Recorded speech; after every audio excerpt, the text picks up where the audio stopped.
میں یہ واقعہ ہزاروں دفعہ سنا چکا ہوں، ہر دفعہ ہی ایسے رونے بیٹھ جاتا ہوں کہ پھر میں وہاں نہیں کھڑا ہوتا، پھر میں وہاں ابوا پہنچ جاتا ہوں۔ میں دیکھتا ہوں 6 سال کی عمر میں میرے نبی کو اللہ نے یہاں اتنا بڑا امتحان دیا کہ جنگل میں ماں کو موت دے دی۔ 25 سال کی عمر میں ماں مر گئی، اچانک مر گئی، کوئی بیماری نہیں، کچھ نہیں، جس کو آج ہم ہارٹ اٹیک کہتے ہیں، ہارٹ فیلئر کہتے ہیں۔ اتنا آخری جملہ کہا، کل حی میت و کل جدید بال وقد ولدت طہرا۔ بولا نہیں جا رہا تھا تو بجھتے بجھتے بھڑکتی شمع نے کہا، بیٹا ہر زندہ نے مرنا ہے، ہر جوانی نے ڈھلنا ہے، لگتا ہے تیری ماں کا آخر آ چکا ہے، لیکن میں نے ایک بچہ جنا ہے جو سارے عالم کو پاک کر دے گا۔ اور شمع خاموش ہوگی۔ کس طرح انہیں دفن کیا، میں وہاں کھڑا یہی سوچتا رہا کہ یہاں قبر بنائی کیسے ہوگی؟ تو پتھر ہیں، کوئی لوگ گزرے ہوں گے یا پتھر جوڑ کے۔ جب ایمن نوکرانی ساتھ ہیں، ان کو لے کر نیچے اتری، اونٹنی کے قریب پہنچی تو آپ نے ہاتھ چھڑایا اور پھر بھاگے، پہاڑی پہ چڑھ گئے۔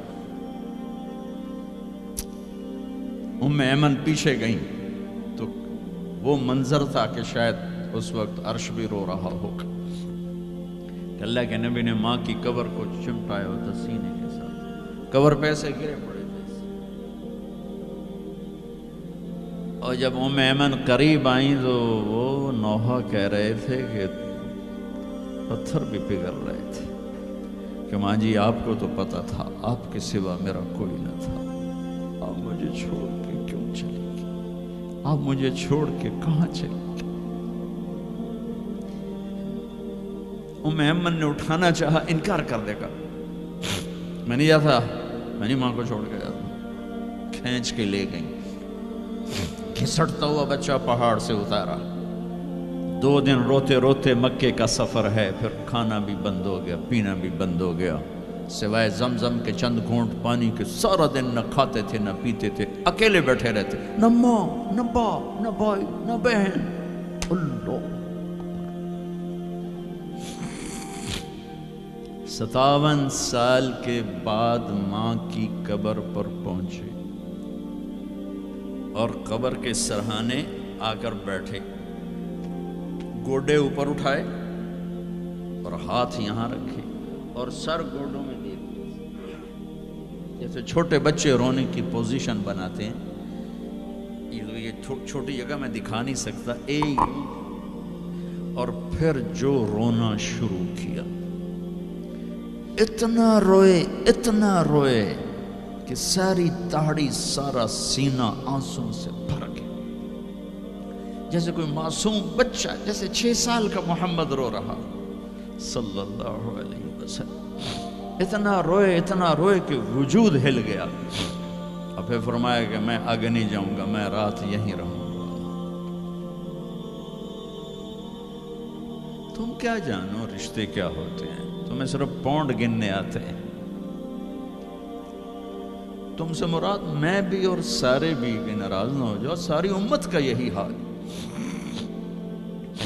رات وہاں گزاری، ہائے کیا کہہ رہے ہیں، کاش میری ماں کبھی ہوتی، میں ایسی خدمت کرتا کہ بریڈ فورڈ والے بھی یاد کرتے ہیں، میں ایسی خدمت کرتا کہ میں عشاء کی نماز کے مصلی پر کھڑا ہوتا اور سورۃ فاتحہ پڑھ رہا ہوتا، اور پھر ادھر سے میری ماں کہتی محمد، تو میں نماز توڑ کے کہتا لبیک اماں جی، ماں جی حاضر ہوں، ماں جی حاضر ہوں۔ مچھلی کھانا چھوٹا گناہ ہے، شراب بیچنا بڑا گناہ ہے، سود کھانا بڑا گناہ ہے، ڈرگ بیچنا بڑا گناہ ہے، چوری ڈاکے ظلم و ستم کیا امت نہیں کر رہی، بے گناہ قتل، جھوٹے الزام تہمتیں، کیا حشر کر دیا جنید جمشید کا، یہ اسلام ہے۔ اتنے نیک انسان 17 سال سے اللہ کا نام لینے والا، اس پہ گستاخ کی تہمتیں، یہ امت کیا منہ دکھائے گی اللہ اس کے رسول کو، کہ جس نے منافقوں کو سینے سے لگایا، عبداللہ بن ابی جیسوں کے جنازے پڑھ دیں. کہاں چلے گئے, کہاں ڈوب گئے. اتنا زوال, اتنی اندھیری رات ہے کہ امید ہی ختم ہو گئی کہ پتہ نہیں دن بھی چڑھے گا.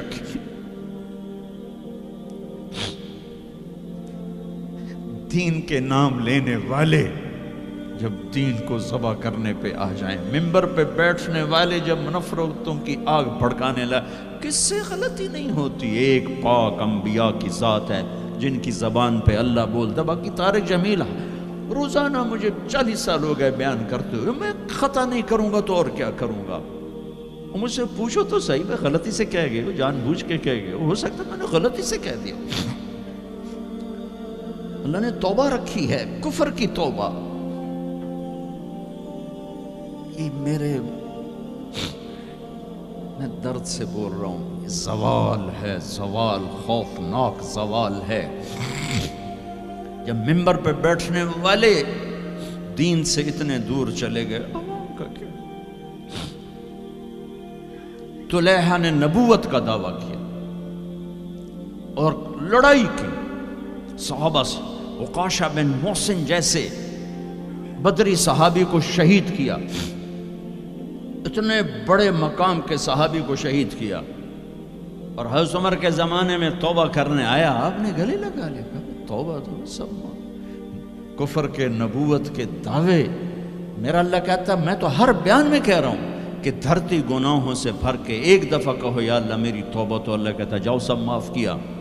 یہ میں زوال بتاؤ. آج امت کتنی پستی میں چلی گئی ہے, کس قدر فرقہ واریت نے ایک اجتہا کی شکل اختیار کر لی ہے. ایک دوسرے کو سلام کرنے سے کہ کافر کافر کافر, کتے خنزیر.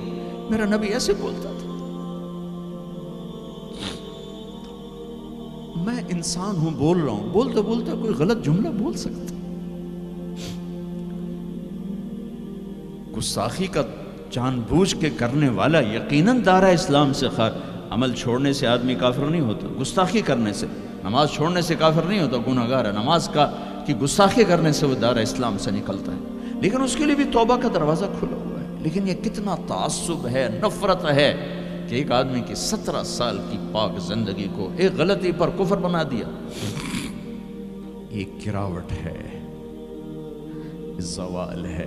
ہمیں بندر خنزیر بنانے کے لیے فرقہ واریت ہی کافی تھی. اس کملی والے کو دعائیں دو جس نے حسن حسین کو ذبح ہونے دیا. تمہارے لیے ہاتھ اٹھو, میری امت کے ساتھ کیا کرے گا, پوچھ کے ہو. اور وہاں سے جواب آتا ہے ساتھ دوں گا.